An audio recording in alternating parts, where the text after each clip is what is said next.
Good morning. So what we're doing today, we're doing a big brake conversion, putting IFS hubs on the Toyota. And one thing that nobody does when they build something, well, they don't do it as much as they should. They don't upgrade the brake system. So they can go up stuff fine, but when they come back down stuff, sometimes they run into some problems, and I don't want to run into any problems. Plus we're putting IFS hubs on, which is going to make my stance a little wider, a little more stable. I think it's going to help me out more than it's going to hurt me because, well, it's a skinny truck. A little width ain't gonna hurt me. So here we go. All right, so here's the difference of the brakes. This is the standard solid axle rotor. Front rotor goes on behind the hub, and the one that we're putting on, quite a bit bigger, and it's going on the outside of the hub. So this is an IFS hub, has been turned down to fit on the inside. Like that. It's lug centric, so I need to put some new lugs in there and turn it down so it fits on the inside, because if you don't do that, it's too big to go through the back side of the hole. So that's step number one. If you go to Yoda Masters and buy a kit that I did, they sell IFS hubs already turned down to fit on the inside. But what I did, I had a friend that had a lathe, so I just chucked them up on a lathe and I turned them down myself. Saved me some money, and I didn't have to wait for shipping or nothing. So these are the little brackets that I'm going to be doing. I'm going to bolt those on, and the caliper bolts right here on these holes. And you got to switch the steering arms left to right on them, or else they won't fit. But you'll see when we get there. I almost forgot to show you. This is a standard caliper on the front of on the front of the solid axle Toyota, and then this is the beefy caliper that I'm putting on. So I'm gonna have a lot more stopping power with those bigger rotors, bigger calipers, and there's a kit to do it. So why not?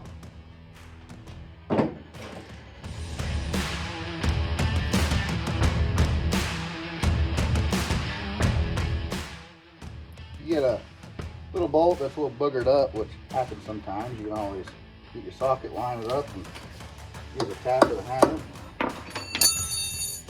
Goes right on. And you just break her loose, spin her out like normal. And voila. Now that you got the locking ring off, get some snap ring pliers or bent screwdriver and a flathead screwdriver, and stick them in together and pry against each other like this, and you can actually get that snap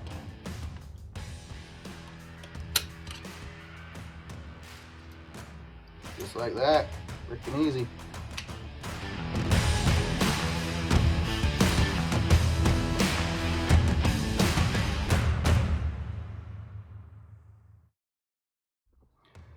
Okay, so what I'm doing is got a bolt that I'm using as a drift, and I got the bolts or nuts at the very end of the studs, and I'm using the back side of this bolt to shock this collar right here and get it to pop out, because it's a tapered collar and they can be stubborn. So this is what I'm doing, and it's working. See how that collar popped out? That's the trick. There's another one right here. We'll see if this one pops out.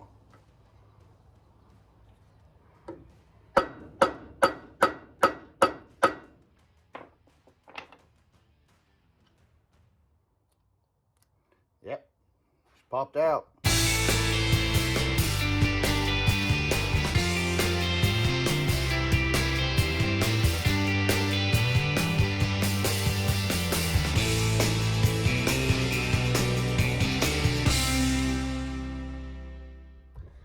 Alright, so we're getting ready to change the steering knuckles over. In the beginning, I said steering arms. I meant to say steering knuckles. You have to switch them left to right for this kit to work. And so we're going to pop these 4 bolts out, pop it up, undo all these bolts, Slide that off, switching with the other side. And then we're gonna go to work putting our conversion brackets on and the bigger brakes.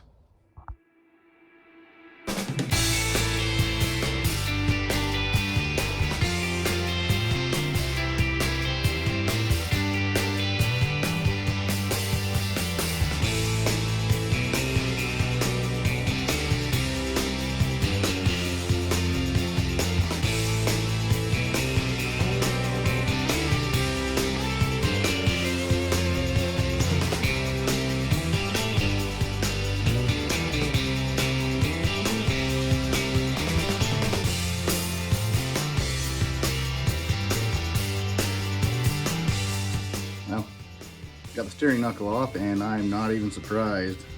There is elephant. It's freaking gross. New day on the Toyota, and this is where we're at. I have the high steer unpainted. It wasn't painted before, and I painted the steering knuckle, and the spindle is cleaned up, ready to go. But for now, what we got to do is I have to pull the rags off, pull the burr fill out, replace the axle seal because they're prone to leaking, and I had some gear oil mixed with my grease in the front end, so I gotta fix that seal or we're gonna run into problems down the road. Alright, this is how you get burr filled out. Burr filled, axle, whatever you want to call it. So on these burr fills, they fit inside this ball on the axle, and they're round as well, but they do have a flat spot top and bottom, well, on two places. You gotta spin it so they're top and bottom where these bearings go, and you'll be able to pop it right out. Just lift up, kind of rock it up and down, and out the shaft goes. Here's a close-up of the burr field. And here's a close-up of that axle ball. There's the bearings. That's where the flat spots need to be lined up, right there on where those bearings go. And that's it. It's pretty easy. Here's the seal. I got it out. Used one of these. I don't know if you can see this chisel. It's kind of got a goofy point on it. So when you're chiseling, you can just put it in there against the seal and kick it towards the inside, so when you're hitting it, it folds that seal in away from the axle housing. That seal will crumble up, and if you keep hitting it, it'll turn sideways and it'll pop right out. That's how I did mine. Right. Here's a socket I'm going to use to drive in that seal. Here's the seal. They're the same size. So there's a little groove inside the axle, you'll see it. And that seal goes right in there till it stops, and it's going to stop flush. That's what I'm going to do right now.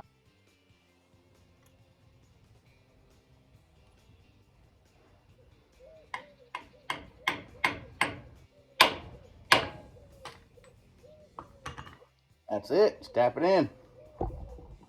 Moving on to knocking out these bearing races here and here. There are little ears cut out. Just grab another punch.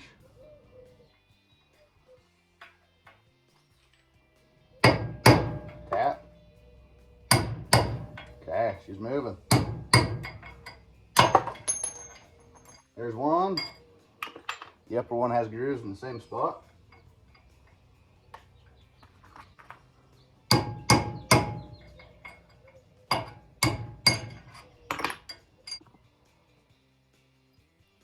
Alright, here's an old race.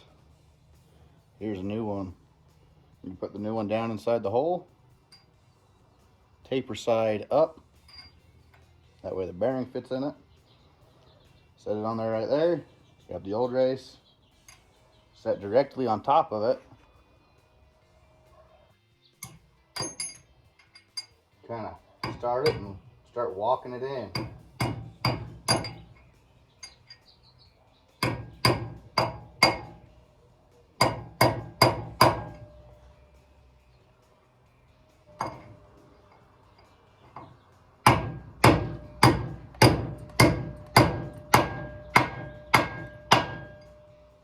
That's how you do it. Just make sure it's nice and seated. If you listen, you'll hear the hammer pings change pitch when that bearing is all the way seated. That's one way you know, but I always double check. Tap it a couple more times. And just tap it. I didn't go crazy, but just tapped it. And you do the bottom the same way, just up from the bottom here. And we're gonna be greasing some bearings. I got an inner and outer wheel bearing and those steering knuckle bearings. So how you pack a bearing is grab some grease, put it on the palm of your hand, grab a bearing, and take little bites. You just smash the grease up into the bottom through the fat end, and it'll come out right here at the top. So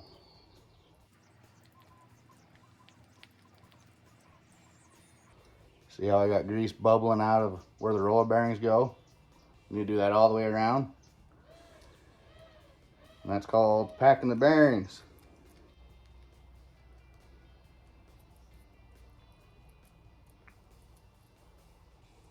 Once you go all the way around, just put some grease around the outside of it. Then it's done. Moving on to the next bearing. Installing the wheel bearing goes right in the hub. And then that seal goes right on top of there, and you tap it in, and then it's good.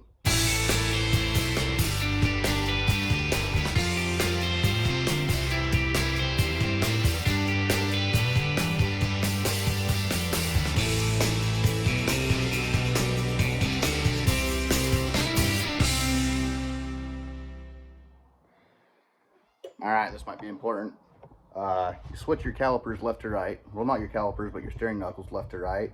And you place these ears where your original caliper went forward. This bracket goes on over the top of your spindle, and it goes backwards.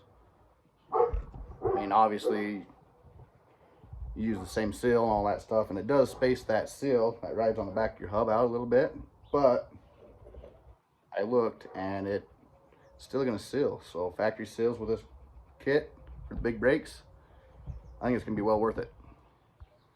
All right, before we go any further, we got to clean up this this ball on the end of the axle. Get some Scotch-Brite, some brake cleaner, and just scrub it all up. Get all the loose stuff up. Try to make it nice and clean so it don't rip or tear or mess up any of the other new seals. All right, ball's cleaned up. Time to put the axle shaft in. I got a little bit of grease. Put on the seal inside of there, and then we're gonna slide the burr fill in. Remember, it has these flat spots on it. It has 2 of them. We're gonna put those top and bottom where the bearing goes, so we can slide it in. So just be careful. Support it very good, and don't let it just ride on that seal. You don't want to wipe out that seal, or else your differential oil will go into your steering knuckle. And you don't want that. That's what we had last time, along with some water. But you kind of got to lift up and down, pry back and forth to get the axle shaft in the splines. Once it's in the splines, twist it, make sure the yoke turns. That way you know you're all the way in and your flat spots are centered. And then your steering knuckle goes on next. All right, very critical step. Put your felts, your seals, and your backup ring on before your steering knuckle. If not, you'll have to tear it apart. So you just orient them the way they came off. The felt came off last. So just roll that up and over. You got your seal. Lube it up.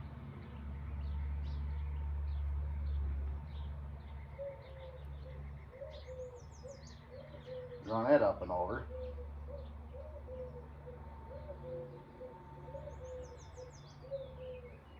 Then the split copper ring, Actually goes back inside the hub, but it goes on as well.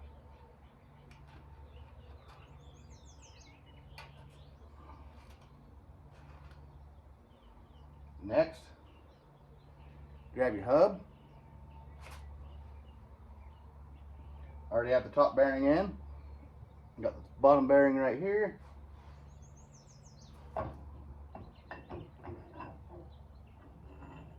Tip the knuckle up. Slide it down and over. Still have the bearing in my hand. Roll this up and out just a little ways. Place the bearing up in the little race. Pop it down. Then grab your steering caps.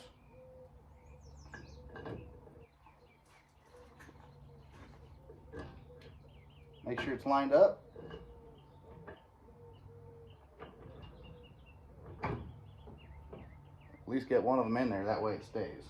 And then you put the bottom up, put your cones and washers on there, tighten them up, fill your steering left and right, make sure it's good. I do it by feel. There's a spec, but I don't know it because I always do it by feel, never had any problems.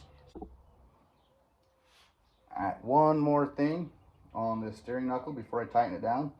I always start with the shim that came out of it. And if it's a little tight, add some shims to it. If it's a little loose, take some shims away from it. When you're wiggling this knuckle back and forth, that's what I mean. If it's too tight, don't want to go, add some. If it's too floppy, take some out. All right, finally getting close to being done. Just gotta throw the hub on. Put some grease around here, a little bit of grease right there. Make sure that this seal goes around the hub good. Make sure you're all the way seated. Grab the outer bearing. Outer bearing's on. Next is the keeper washer.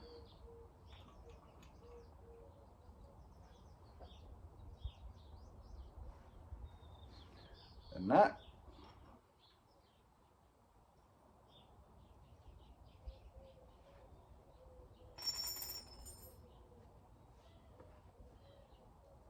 Tighten the nut down, snug, back it off, spin it, fill it, and then just adjust it like any other tapered roller bearings. And then when I'm ready to put the hubs on, I'll show you how to put the hubs on. And when I say hubs, I mean the lockout hubs. Put it in 4-wheel drive. All right, adjusted the preload, tightened it up, backed it off. Tightened it up, backed it off again, felt it. Now you got the locking retainer ring. It goes on. Then your final nut.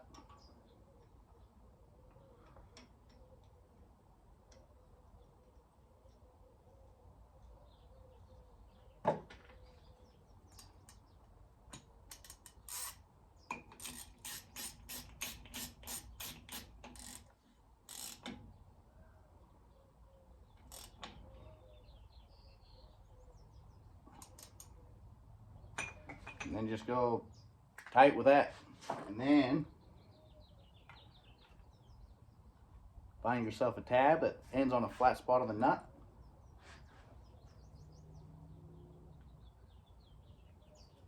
And fold it over so it can't back off. Alright, here's your Asian 4-wheel drive hubs, Toyota. When you pull these off, make sure you put it on the free. That way, see the little arrow on the free? Make sure it's in free like that when you pull it apart so this gear is sucked all the way back.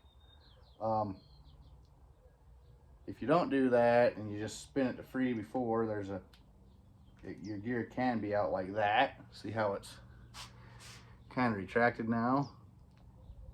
So this is what you want. And then you don't want that. if you put it in like that, you will never get it to unlock. Alright, inner piece of your locking hub goes on. Line it up with the dowels. Put a new gasket on it.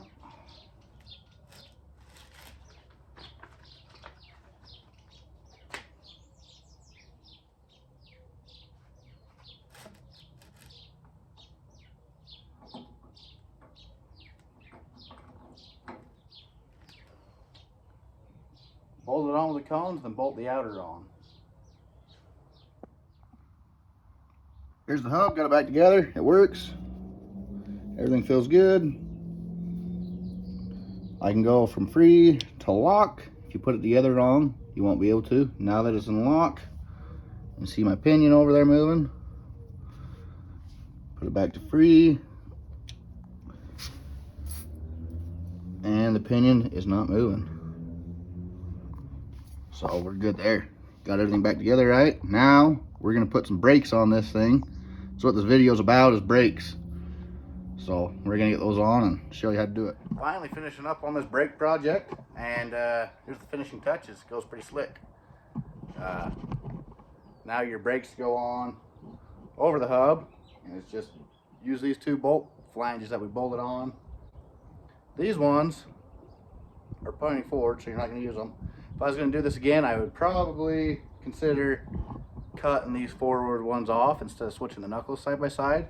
But my axle needed to be gone through anyways, so definitely benefiting on having new parts inside my axle because it definitely needed it. So I'm not out anything, and I'm gaining a ton with these brakes. So I think this is worth it.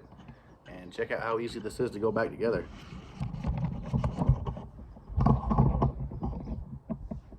So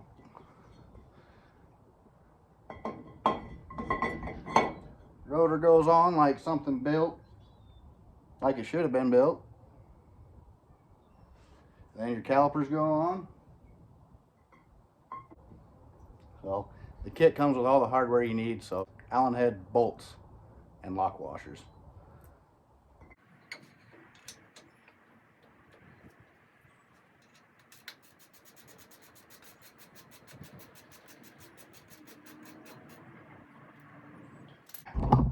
It's as easy as it goes. Then you drop your brake pads in, put the pins through, but I'm not doing that right now. I'm going to make sure it fits over my 15-inch wheel.